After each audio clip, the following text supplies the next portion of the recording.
excluez de The Voice pour ses propos gênants?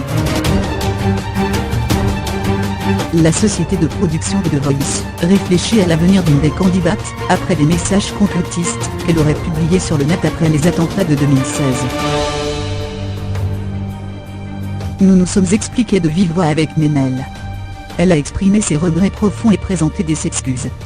Nous sommes en train d'étudier cette situation complexe et sensible, qui nécessite un temps de réflexion, a indiqué la société de production ITV Studio France, confirmant une information du Parisien.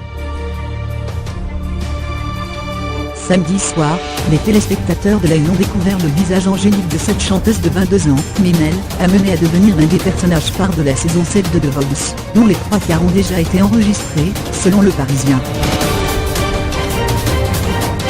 Dès lundi, une polémique naissait sur Twitter, des internautes exhumant d'anciens statuts Facebook de la candidate postée en juillet 2016, après les attentats de Nice et de Saint-Étienne-du-Rouvray et effacés depuis.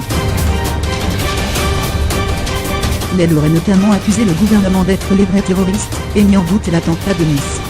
Plusieurs captures d'écran, notamment relayées par l'extrême droite sur les réseaux sociaux, montrent en outre qu'elle partageait sur Facebook des publications de l'islamologue Tariq Ramadan de Dieudonné. La jeune femme s'est entre-temps excusée sur son compte Facebook. Depuis quelques jours, des messages que j'avais postés en 2016 sur mon Facebook privé sont ressortis.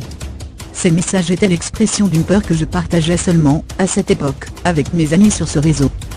Je regrette profondément ces messages, écrit-elle. Le soir des attentats de Nice, j'avais de la famille sur la promenade des Anglais et j'étais choquée, bouleversée, et ne comprenais pas pourquoi cet attentat n'avait pas pu être empêché par les autorités.